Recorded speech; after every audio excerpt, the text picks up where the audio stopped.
car-y, you know, the M6, because the M6 is the sports car. GT3 cars in general, when you go and look at them, because it's a race car bodged into the shape of a road car, essentially.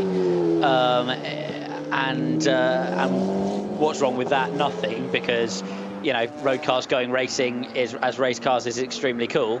But when you look at the Z4, it's such a nicely put together race car. Yeah. And you could see, I mean, in downforce terms, they were always kind of the most efficient. You could make them go flat out through Eau Rouge and the Spa 24 Hours, etc., etc., etc. And they always looked beautifully put together, and you could tell where the downforce came from, and the efficiency of the Venturi was there. And I'm a big fan, as you can't tell. He's just gone by the flamboyantly liveried KTM Crossbow. I think it was that 928. I'm trying to find him on the entry list as well. The Stuk, the 925 KTM Crossbow that we're reliably informed has been tinkered with. Yeah. Which we thought it was going awfully fast. Judged. I still haven't found it. I'm looking for my KTM Crossbow. I've now got to the far end of the entry list, down into the 9s, and I haven't found the KTM Crossbow class. Here we go. 925, EZ Motorsport running it for Ferdi and Johannes Stuk. 600, the Kramer Porsche. It's the Stuks and Kramers. I'm back in my 1980s Group C Radio Le Mans element, aren't I? Second in the H4 category. And down in 16th place overall is the Kramer K3-ish modern version. And the H4 leader, which is 588, is 2 spots further up the road in 14th place, and actually only about a minute in front last time they crossed the line. And that battle was nose to tail up to the fuel stop. So I wonder whether one had a slightly longer stop for some reason or another, or whether they just got held up in traffic. A nice how hard could it be kind of realisation's just hit me, which is how much a lap of traffic costs you around the Nürburgring, to give you a feel. The best lap of the leader, which is also the fastest lap of the race, 8:02.5. The last lap of the leader through the traffic, 9:05.2, so over a minute and 3 seconds. So that was also his out lap from the pits, so that started stationary when he crossed the stripe, because his previous lap before that would have been a sort of 10 or 11, that was coming in. He was also the fastest car on the track, that lap. So to give you a feel for just how much being balked by traffic in every corner costs these guys, and how much the traffic management dominates their performance. Yes, absolutely. We have. Well, we're going to see in a minute when 911 crosses the line, because 911, although it came out in front of the Haribo Mercedes, is not the race leader. Renault RS01 is the race leader. However, if he peels into the pits this lap, as we believe he must, he will lose the lead. But in traffic, he nearly loses the lead anyway. He comes into the pit lane, but he was going to lose the lead. 911 caught and passed the RS01, which has got a rear red light out. Presumably damaged by the flailing carcass of that left rear puncture that he had. Not the light on the outside, but something in the wiring on the inside of the wheel arch. Yeah, yes, good thinking. So I don't know whether that, in ACO terms, that would be an absolute slam dunk, change the rear end, please. Yeah. I don't know if in VLN terms that is the case. People of Twitter inform me if possible. My understanding is that that will have to be changed if the lights continue to not function. Yeah. We'll have to wait to see who's read their VLN rulebook in German and can actually dictate whether or not that is the case. Star Shanton on Twitter says it was European Rally Championship, Rally di Roma Capitale, 2 weekends ago, when Romain Dumas was last out in a rally Porsche.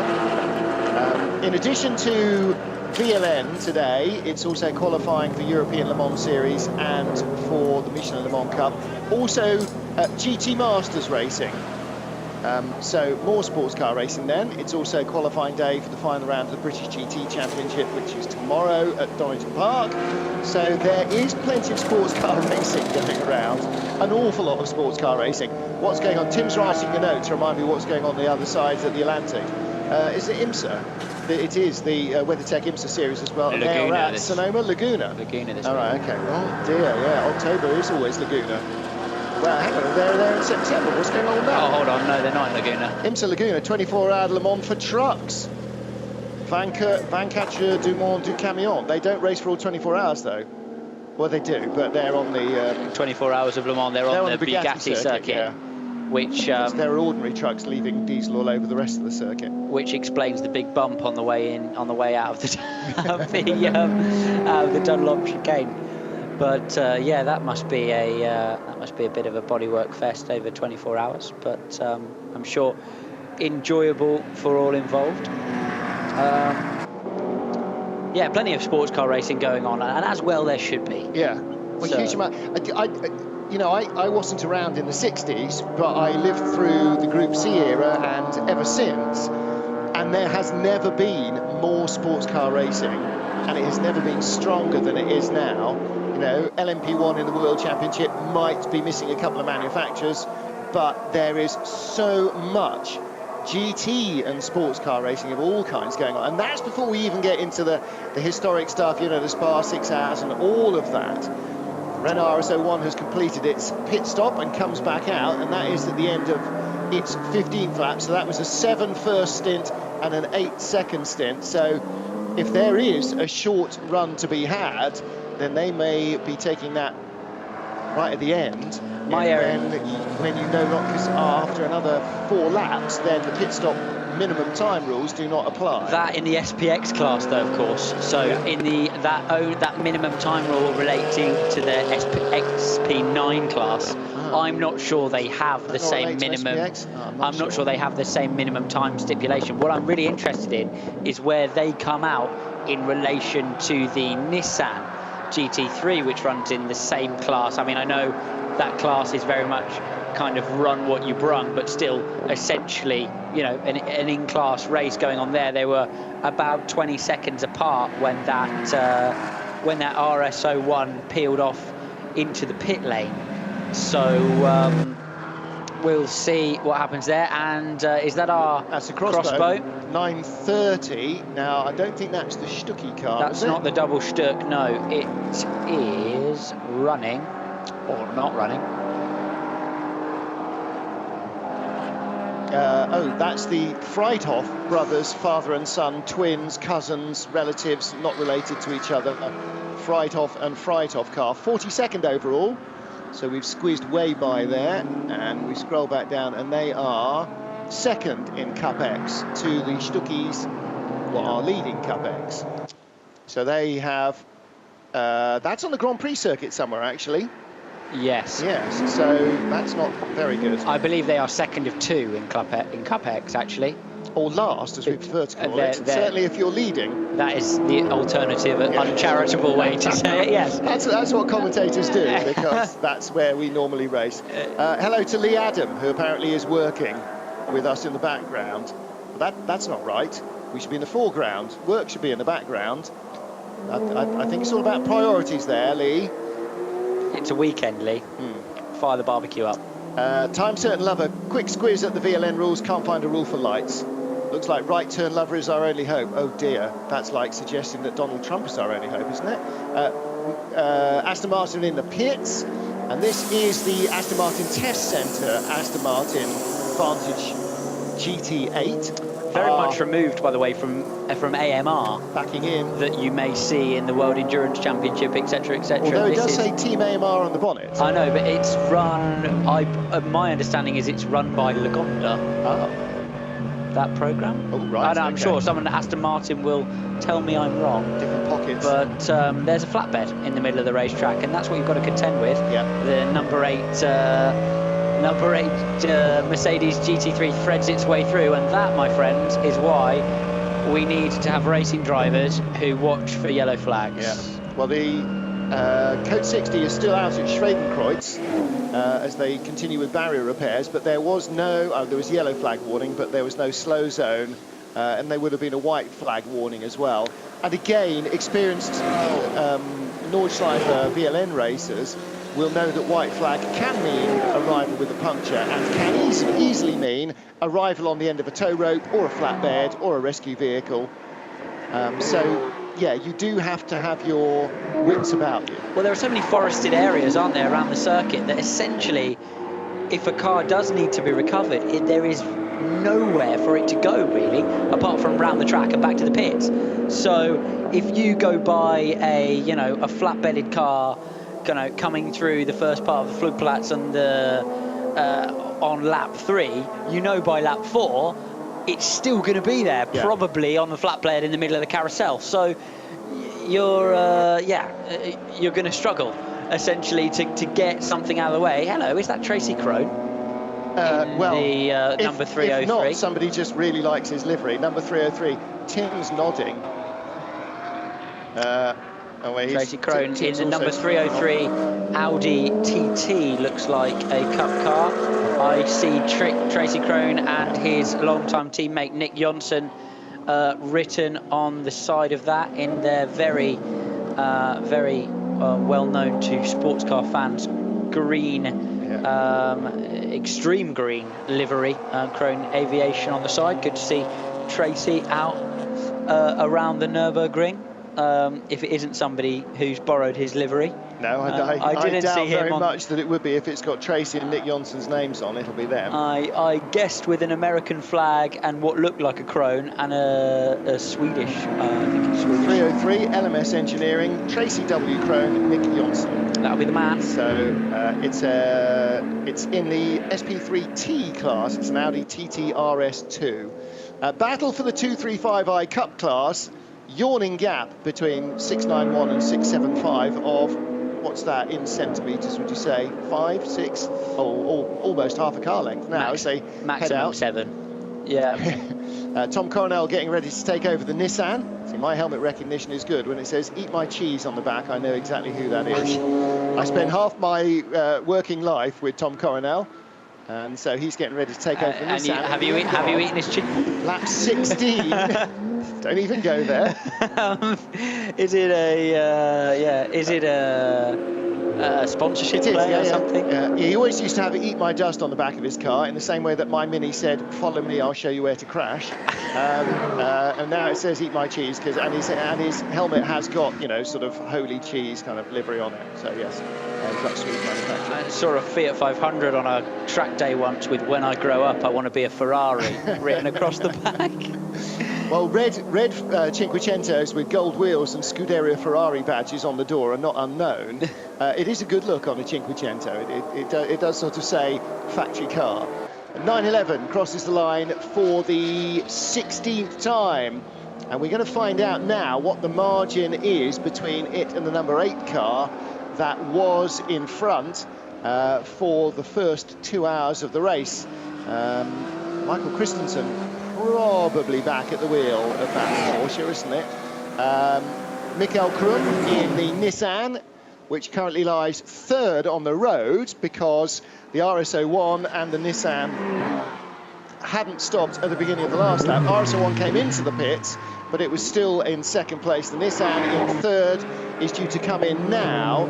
So this will be the end of lap 17. So they presumably did an 8 and a 9 lap stint. This will be the end of their 9th. So they will have quite a short fuel at the end. And if they can keep themselves in or around 4th place, depending on what the gap goes out to, then a short stint at the end and a short fuel stop at the end might well put them in with a podium shout, and that would be a big reward.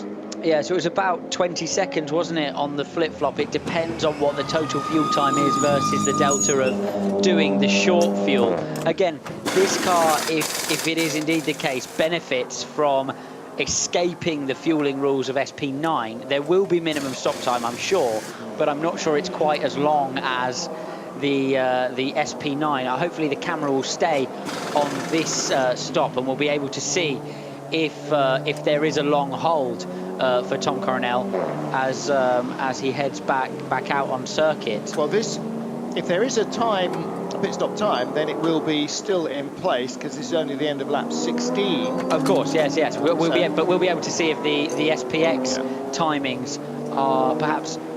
Tim will be able to tell us if the XPX timings are the same as the SP9 timings. Because the classes are so similar in pace, if you limit SP9 in the pit stops and they're not SPX, SP9's never going to win. Because the SPX class is so close in terms of pace. Absolutely. Well, it's essentially invitational, isn't it? Yeah. The SPX. It's I don't follow the rules. Whether that's actually, again, I'm sure we'll be able to find out if it's actually classified in terms of the total finishing order, having escaped the total regulation of the race. Well, you'd have things like the Glickenhaus then winning comfortably overall because it wouldn't be pit stop limited.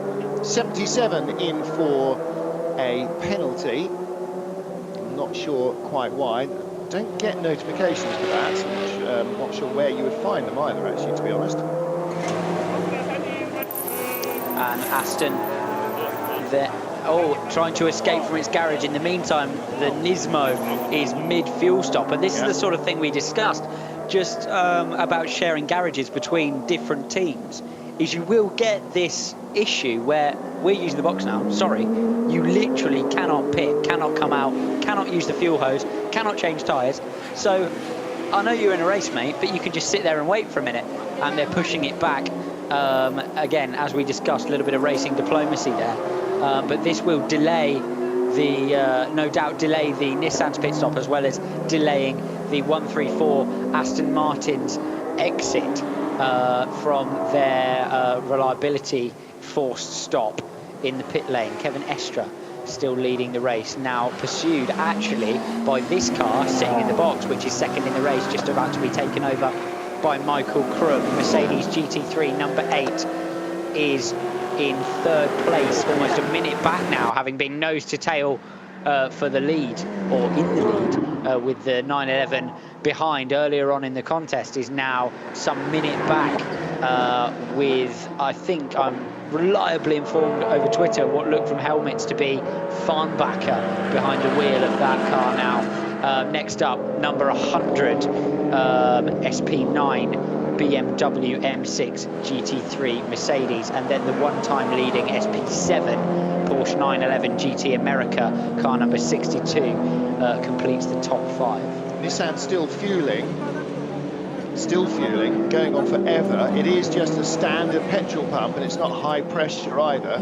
And just wedged out of the garage in front of them is the Aston Martin that was rolled back in. So they rolled their car back, still attached to the fuel pump, or the fuel pump still in the nozzle, to allow the Aston Martin out. But it does look as though they're going to have to sort of find a way to swerve around him once they are ready. So it's a long pit stop when you're in for the full fuel tank, and they're taking obviously quite a lot in. They did a 9-lap stint on the second run, 8 laps on the first, plus the formation lap, so that's a whole 25-kilometre formation lap.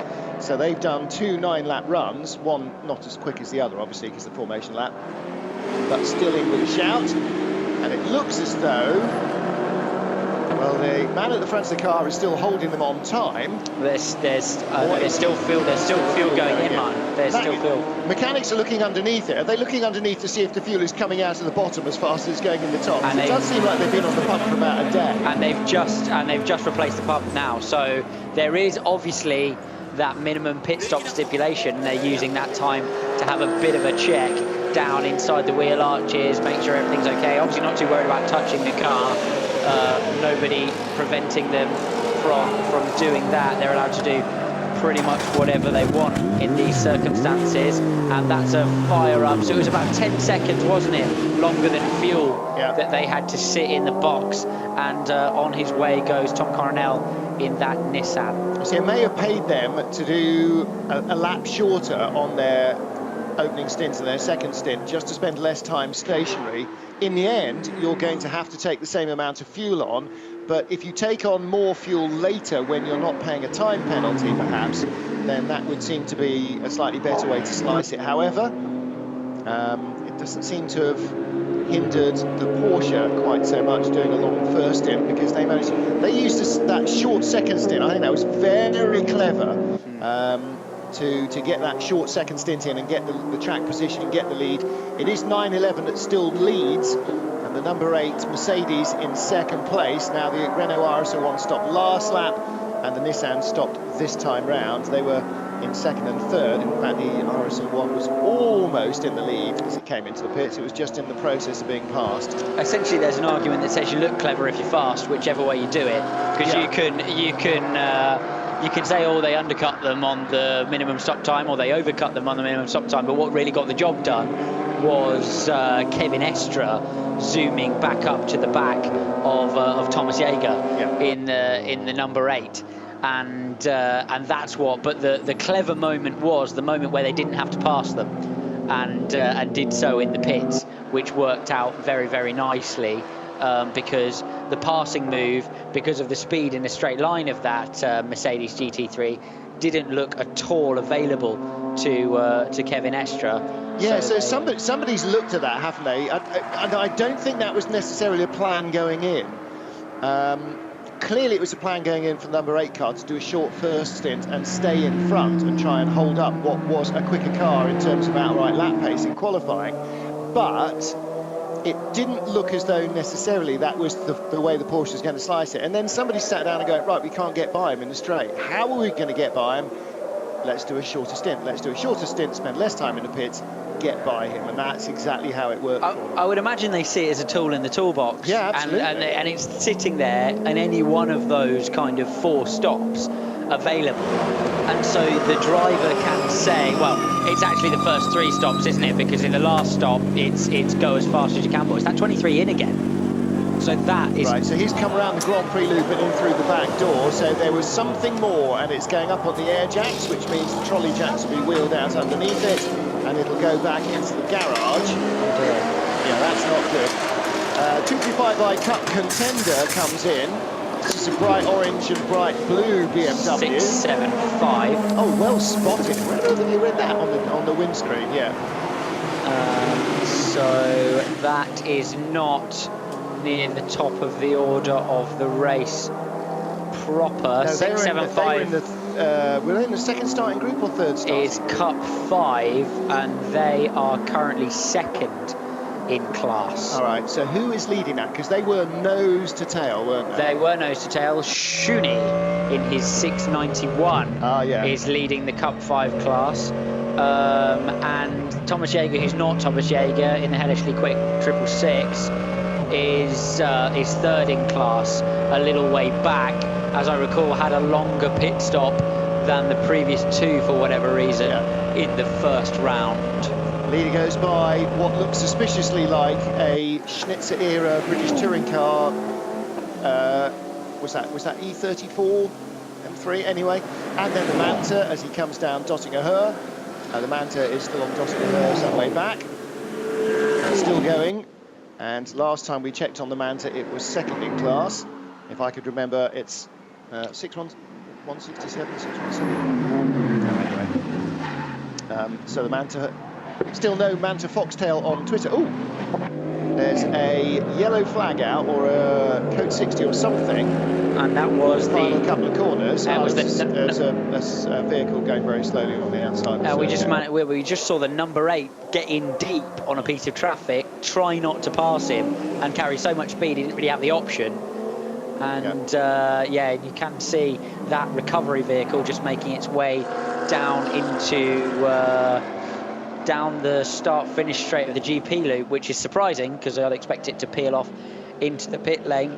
Number 8 Haribo Mercedes makes its way through the first part of the lap, 1:19 now, subtly losing time to the 911 Porsche GT3 that leads.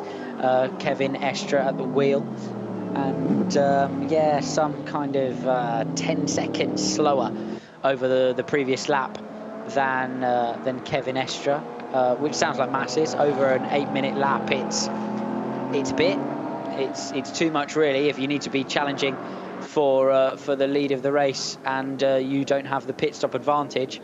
Their next concern, their most imminent concern, I think, will probably be defending from the number 100 M6 GT3, which caught them over the previous lap to the tune of 13-14 seconds, and is only about 23 seconds behind. So they're going to be on the defensive for that 2nd place very shortly indeed, at this rate. Over the next sort of 2 laps or so. I know it all works out differently with traffic, but given the current pace, that will be the projected outcome. So number 8 in traffic at the moment, and 9:11 across the line last time was 1:20 clear. Now, a lot of that came from their shorter pit stop, but not all of it, and some of that is coming from lap time and pace. So they were doing nice pace even when they were tucked up behind the number 8 Mercedes, and quite clearly the car just looked sharp, like it had speed to spare, especially with Christensen at the wheel.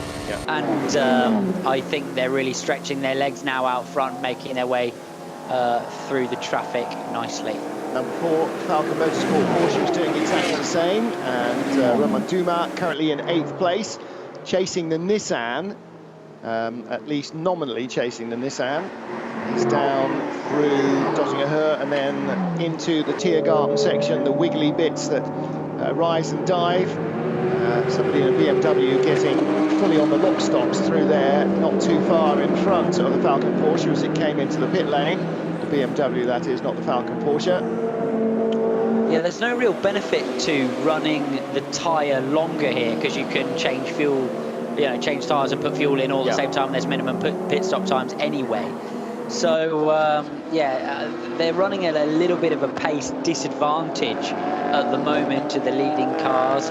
About 10 seconds over a lap. Would they gain longevity back from that? I'm talking Falcon versus Michelin argument here. I guess we'll never know. Difficult place to prove the longevity of a tyre improves performance of a car over a race distance. The problem here is you've got to do 8 25-kilometre laps and no more, and so you've got 200 kilometres, and it's got to produce the pace all the way through, or as much as possible. Beyond that, it's scrap and it comes off the car, and it doesn't matter what it can do after that. So it really has to produce the goods all the way through those 8 laps. There's no point in having a really big peak on lap 1 and then a massive trough to follow it. So, exactly, but pace is king here, isn't it? Yeah. It really is. I mean, there's no real way to engineer, because the lap is so long, there's no way to shuffle yourself to the front and defend, and there's no way to beat the opposition based around consistency beyond, as you just rightly said, that 8-lap pit stint period. They're very much set-piece stints. So if you're not fast enough, underline that, put it in a draw and go home. Exactly right. Exactly right. Lead is now 1 minute and 19 seconds. 911 Porsche over 8 Mercedes. The 100 BMW is in 3rd place, and that is 30-odd seconds behind the Mercedes. Number 62 Porsche 911 GT America, 2 minutes 13 behind the leader, so 30 seconds away from 3rd place. The Renault RS01 is in 5th. The 77 Porsche is in 6th. That's a GT Cup car. And up to 8th place now has come the BMW M6 number 35 car, ahead of the number 44 Mercedes, because the Nissan has dropped way down the order. It's still in the pit lanes. The Nissan has not moved since we saw it getting lifted up after the pit stop where Tom Coronel got in. It went round the Grand Prix circuit, came back into the back door of the pits and went into the garage. So we haven't seen shots of it, don't know what they're doing.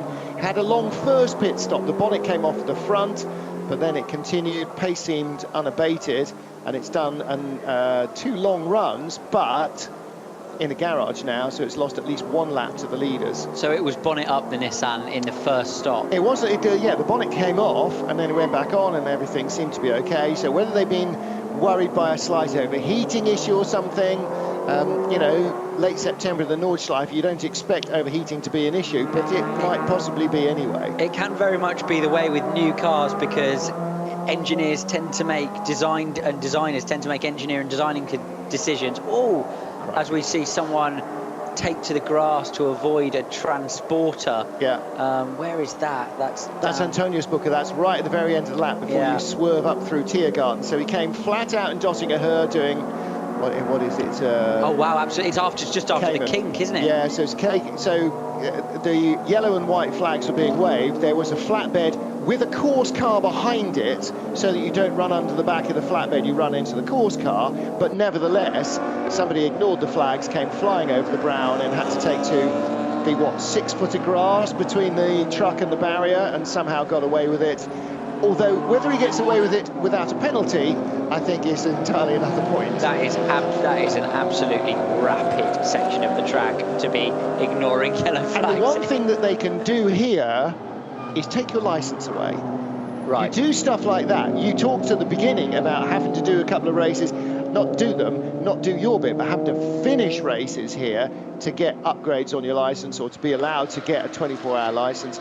Do stuff like that, they take it right away and you get demoted right down to the bottom of the ladder, and you'll have to start again. Yeah. Because they'll go, well, you saw the flags, we know they were there because other people didn't have that problem. And so it should be, because racing around the Nürburgring is man stuff, and it's not, there's no kind of, well, I was just pushing really hard in my 10-lap Formula Ford race and then this happened, and that's kind of not acceptable but understandable because we're all young and we're all trying hard to get to Formula One. Here, you know, you've got people having fun who need to have fun and need to do so safely, and then you've got professional racing drivers who should know better. And it's a fearsome racetrack. Everybody knows that when they sign up, so got no problems with that. Coming back to the Nissan, designers tend to design cars based around ideal circumstances, and specifically for cooling, airflows and CFD. So you put the car, you try to maximise downforce, for example, from the front end, and maximising downforce compromises cooling because you lose air into vents, etc., etc. At the same time, you then throw the car out onto the racetrack with all of the traffic blocking the airflow for your ducts, all of the rubber coming off from all of the other cars blocking the ducts themselves.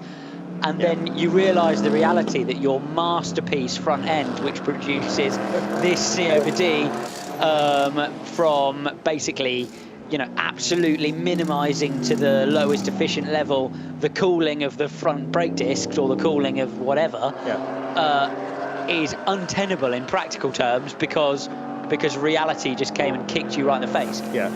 And that's why you have to test your theory before you get it homologated. Otherwise, you end up with a car that nobody can race. Well, and that's why you have to race to test. And I guess that's why it's a smart move to come and debut the car here. Yeah. Because at the end, you know, I can go and do 500 laps around Aragon, and that will never happen because I'll never follow anyone because I've hired the track because I'm Nissan and I like doing that. Yeah. And I've never followed anyone, I've never raced with anyone, nobody else has put rubber all over the road.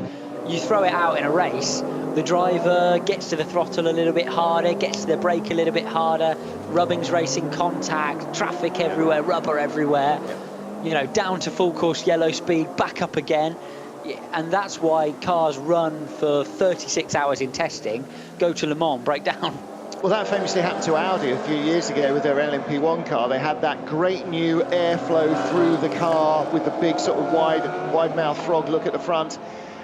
And the board had not allowed them a budget to do any of the World Endurance races before Le Mans. All they'd done is endurance testing. And as you say, when you've got Paul Ricard to yourself, with nobody running into the gravel traps, no sand getting kicked up out of the exits of Arnage, no dirt, no rubber debris other than your own, rather than 56 cars, everything was fine. As soon as they got to Le Mans, all the clever cooling ducts absolutely blocked solid, and every pit stop was trying to force an airline in the wrong way up a cooling duct to blow the muck out of the front of it, and it was just an utter unmitigated nightmare.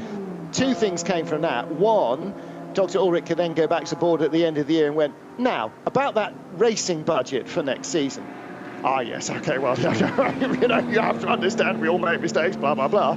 And secondly, they got a bit away from the design perfection and back to the real world. And we all learn those mistakes, don't we? You get something that's absolutely fantastic and then you find out it doesn't actually work at all. So you've got to correlate your design with the real world. It's watching the 694 BMW cross the pit exit line as well on the way out of the pit lane, and we saw that penalty earlier. Was it for the 77 Porsche? Yeah. I believe that was the car that we also commented crossed the pit line. May well be right. That was Christian Menzel driving on his own. So a couple of guys falling foul of that relatively universal regulation in the race. I guess you know, you've got the whole mess of the Nürburgring and a lot to think about as the Gigaspeed Porsche team get ready to receive. Yeah, that car is currently in 4th position, so that's the Porsche 911 GT America car, and this will be it. We don't have any pit stops. Yeah, we do. This is only its 2nd stop, so this is really running long. This is the end of its 18th lap. The leader's on lap 19 now, so it's done 2 9-lap stints. Nissan did an 8 and a 9. Adam Fabian back in behind the wheel of the teammate. Now is that Adam Fabian, or is that an Adam and a Fabian? Could be. That's a Fabian and an Adam, isn't it? Fabian who then? Well, Adam. Oh. No, Fabian and who? Fabian who? I don't know. Yeah. Adam who? I don't know. No. What was the number? 61. 61. Right, I found 62 Gigaspeed, and 61 obviously isn't in the same class. Darn them! So I'm now going to have to scroll up and down the entire entry list. But the teammate is in. Yeah. Back into pits, tyre change, and fuel from the pump. Driver change as well. So full service for the 126 SP8 Porsche 911 Cup. That's too annoying for words. I'm going to have to go and find it on the master list of all things, on the app. The app, by the way, is extraordinarily useful. 61, you say? There isn't a 61. 62 is the Team America car. So what's the other Gigaspeed car that we were watching? 101? 126. Jon Schuffner. No, okay, 126. Too many Gigaspeed cars to be looking at all in one go. 126, no, that's Conrad Motorsport. So that is Matthias, Mikkel and Hannes. So that's not Fabian and anyone. So that is the Conrad. That's that Conrad Motorsport car in the pit. It's white with lime green up it. Conrad cars are never white with lime green, they're white with turquoise. So according to, thanks, Right Turn Lover, you've been very helpful today, by the way. Much appreciated to the Twitter team out there. The Nissan has a gearbox problem, according to an interview. That's Time Certain Clock is watching that. And it's an actuation issue, so not an internals issue, so they may be able to, actuation issue can be electronic on the steering wheel, can be pneumatic from the actuator, or it can be mechanical in any of the management system, or can be electronic in the management of the whole system from the loom side. So it takes a bit of diagnosis, but they should be able to have that car back out on the road, I would have thought, before the end of the race, provided that the actuator has not led to any internals damage. But normally that's not the case. It tends to just not work and not change gear. You get stuck in gear, which is what will have happened luckily on the GP loop to Tom Coronel, and he's trundled it back into the pits. Probably in first gear, I should think. He left the pits and didn't change up. Gigaspeed's 101 car is streaming us pictures on board at the moment. 101 is Jon Schuffner, Janina Hall and Arno Klassen. Goodness, name from the past. So that car currently heading out of Schwalbenschwanz and onto the Dottinger Höhe, and you hear the speed pick up in the transmission as he drops it into long top gear. And flies off down Dottinger Höhe. Where is 101 in the order of life, the universe and everything? 21st overall in the race. Third in Cup 2. Yeah. Leading Cup car up in 11th overall, which is an impressive effort. 911 GT Cup, and that's the Alex Mees car we were discussing previously. Shah Shearbath and Jans sharing that car with him. Good pace at the front of the field, a long way ahead of the 101 car that currently races wheel to wheel with the 105 for second and third place honours respectively in that class. Schaffner, Hill and Klassen driving the 101. Yeah, I was going to ask our Twitterati whether Arno Klassen was the Arno Klassen, and the only Arno Klassen I can find, born 3rd of May 1967, so he's the one I'm thinking of, is a Privatrennfahrer in the Langstreckenmeisterschaft. So it is him.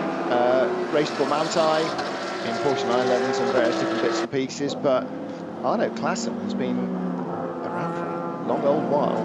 Born 1967, so he's what, 50 years old this year. So yeah, there you go. Kevin Estra leads the race in the number 911 Porsche GT3, pursued by Farnbacher in the number 8 Mercedes GT3. Next up's the 100 BMW M6 GT3 SP9 car. First the SP7s, Porsche 911 GT America, and then SPX class Renault RS01, recovering extremely well from a puncture in 5th place, the number 55 car, pursuing the SP7 leader now, some 28 seconds back, which is the closest battle in those top 5 positions. Do you want to know how to bring out a code 60? Crash something. Point out that the racetrack is now fully green for the first time in 2 hours. Oh. They've even taken away the long yellow, which was down at Klostertal. So they've fixed the barriers, everything is sorted out, the whole racetrack is green, and that means that we'll almost immediately have somebody else biffing a barrier with some tiddler.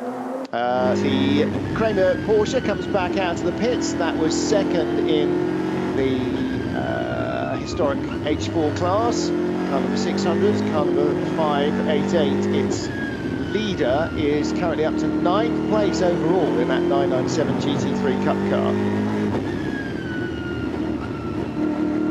We're getting onboard pictures. This is the grey and green Mercedes, which I think, I'm trying to remember what number that is. We keep seeing it. It's a GT4 car, doesn't have a number, unfortunately, visible easily on the windscreen. 62 is in, which is the GT America Porsche. Driver change going on there, clean screen, full tank of gas, fresh tyres, yada, yada, yada. 5th place overall. Your TCR leader, if you're that way inclined, is number 802. Which is the Volkswagen GTI TCR. The Golf. Yeah. It's in 24th overall if you're a front-wheel drive fanatic, and that is Gulden and Lechta driven, 17 laps completed, and is actually in relatively close company.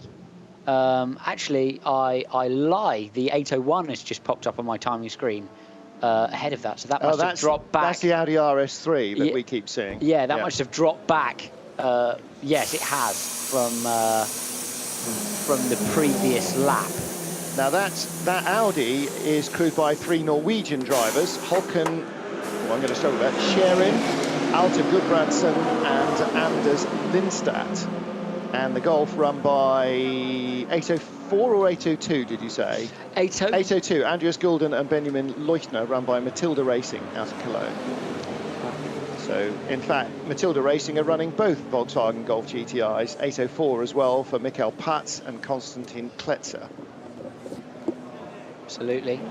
Big class now these days. A lot of those cars around in the series itself, and then running all over the place in various... Jaime Puig at Seat Sport was talking to him at the Barcelona 24 Hours last year, and he said at that stage they'd already built 300 TCR Seat Leons, and they're also building the Volkswagen Golfs at Seat Sport and the Audi RS3 at Seat Sport, because it's basically the same car, and Jaime Puig and his men are building all of those.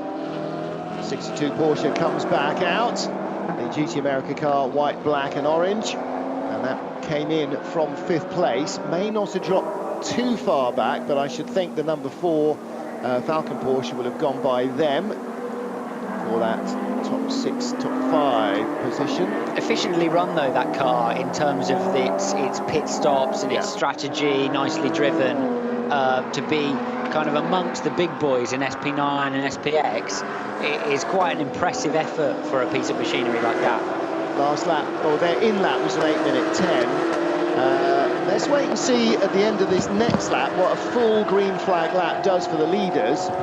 Because last time round they're in the 8:30s and 8:20s, they should be down with no code 60. That should save them 15 seconds. We could be down close to the 8:01 or 8:02 margin. I think we saw as the best laps of the race. Yeah, we've got a couple of 8:01s in the top 3 positions as the fastest race lap. So we should be close to that again, I would think, even though they're in traffic. Yeah, so 30 seconds. The closest to peak pace is actually an 8:25 in the top 5 cars. Jordan Tresson, I just noticed, had done the fastest lap of the race for that car in the number 35 SP9 BMW M3 GT3, which is pretty impressive considering there was a whole lap without traffic straight out of the box for whoever shared that car with him. That's Henry Valkenhurst, and then Tresson started the car. So impressive from Valkenhurst. Well, it may be Tresson back in, because they'll have had 2 pit stops, won't they, that car? Yeah, that's had 2 stops. So if Jordan started and they're stopping and stopping, then it'll be, after 1 stop, it'll be Falkenhorst in, and after 2 stops, Tresson back in. 100 BMW still homing in on the number 8 Mercedes, which is slipping back into its clutches. Was about 23 seconds, now underneath 20 seconds, well underneath, 16 seconds back, and took 7-8 seconds out of him last time around. So the gap continues to reduce. It won't be much more, again, much more than 2 laps now at this rate, probably even less, before that second place battle really hots up, and they're nose to tail, and the number 100's attacking the number 8. Leader across the line in 8:08. There is a slow vehicle out on circuit, another recovery track. In fact, it was a barrier repair truck, a truck with a drawbar wagon that the number 8 goes by, and this is again out in the final elements of the twisty stuff. So Hoak, Wipperman, and out towards Brunschen. It really is hairy stuff. It wasn't. That was out of the mini carousel, in fact. So yeah, but there are certain places around the track where rescue vehicles can enter and exit, and you have to get to one so you can get to one of the escape roads and get back out. So the leader is already onto his 21st lap, and the 8th place, or the number 8 Mercedes in 2nd place, comes up into the final couple of corners, up through Antonius Bucher and into Tiergarten, and will come across the line. Last time round he was 1 minute and 13 behind, 1 minute and 14 behind, and as he crosses the line now he is 1 minute and 12.5 behind. Right, so the gap first to second is stabilised, but the gap second to third, it was 1 minute and 12 and 1 minute and 24 or something, wasn't it? So it was about, you said he was 16 seconds behind, didn't you? The number 100 BMW M6 with the very unflattering silver at the front and then sort of mid-yellow behind.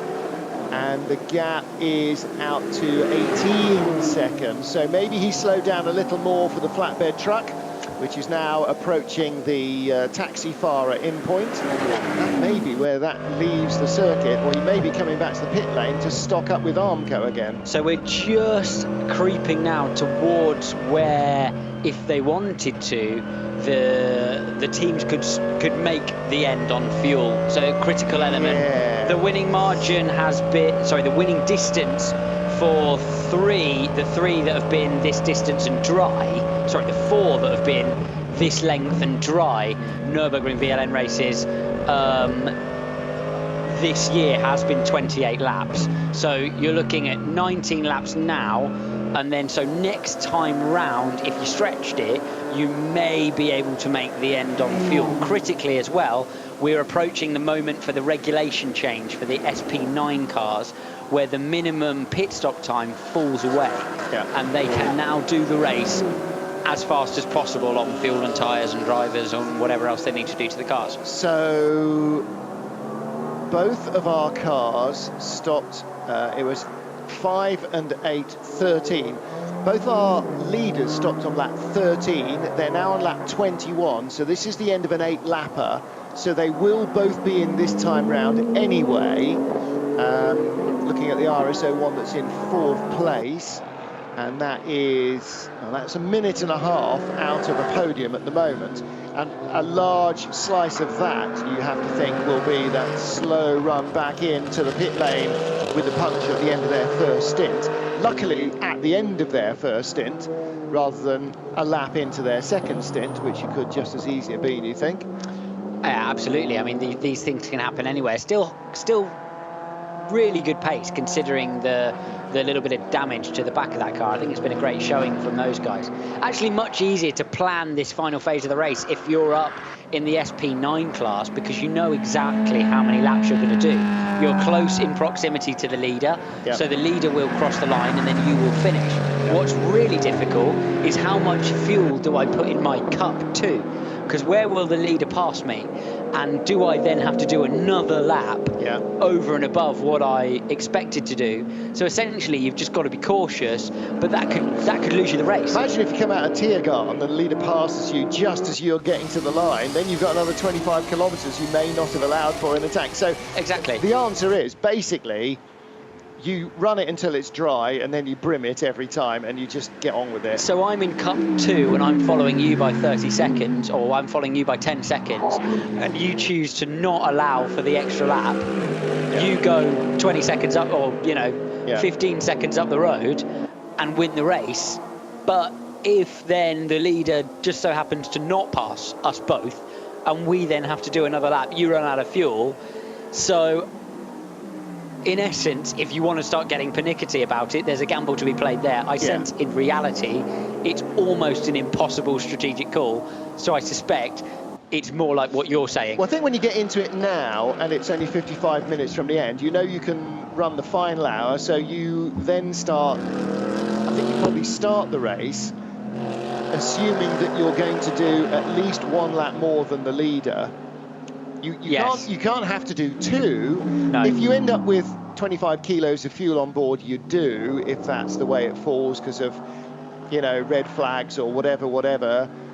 But you've got to assume that if the leader, you're going to have to do one extra lap above and beyond what your pace will do in 4 hours. So I think you back time it from end of the race plus one lap and then try and do a short stop as early as you can in the race. As an extremely obsessive compulsive racing driver, that really annoys me. I know. You'd like to be able to... loose end. But it is a monumental loose end, isn't it? There are a pair of Code 60s out, actually. There's one at Flugplatz, which I think is what we're looking at, and we're being informed by a time certain clock that there's one at Schwedenkreuz as well, which I can't see that. Oh, no! It seems to be that the Code 60 around Schwedenkreuz seems to be because of the Manta. Not a good 40th anniversary for Kissling Motorsport. Not at all a good anniversary. I'm going to have to go and find out where the Manta is. That's 617. Let's have a look down on the app. Well, I'm presuming that if people are saying it looks like it's Kissling Manta, then that's where it is. But the app will tell me what speed it is doing. The Kissling Motorsport Manta. Yes, it does appear to be at Schwedenkreuz. Let's have a look, let's turn that off and find the Manta. 617 Opel Manta. No, it's not finding it. It's not finding it for me on the track. I am trying valiantly on the timing screen, but... Well, it was second in class, but I can't find it on the track. So let's zoom in a little bit at Flugplatz. Doesn't show any stopped cars. And then let's zoom out from that because everybody else seems to think it's Schwedenkreuz. But I can't see that either. Can't see a stationary car there. No, everything seems to be going through. So it's 60 from Flugplatz, it's 120 down to Flugplatz, then 60 from Flugplatz all the way through to Schwedenkreuz. Thanks to Twitter team who point out that it's the 40th anniversary. Yes. For yeah, unfortunately they didn't finish the Nürburgring 24 hours either after that damage, so it'll be hammers at dawn again. Sounds like the poor old dear is struggling a little bit this season. 690 defends from 679. Yeah, this is our Cayman GT4 battle still. 690 with the tyre marks on the side where he went up the inside to take the lead of the class. Was that not from 671 or 691? Early in the second stint, so just after the first hour of the race. Let the curbs going off the Grand Prix circuit as they turn off at the Vidal chicane. He decided there was room on the inside for one, when in fact there was room on the inside for none, but managed to biff his way through. Kept his door mirror on, so it wasn't that substantial a biff, but it was a bit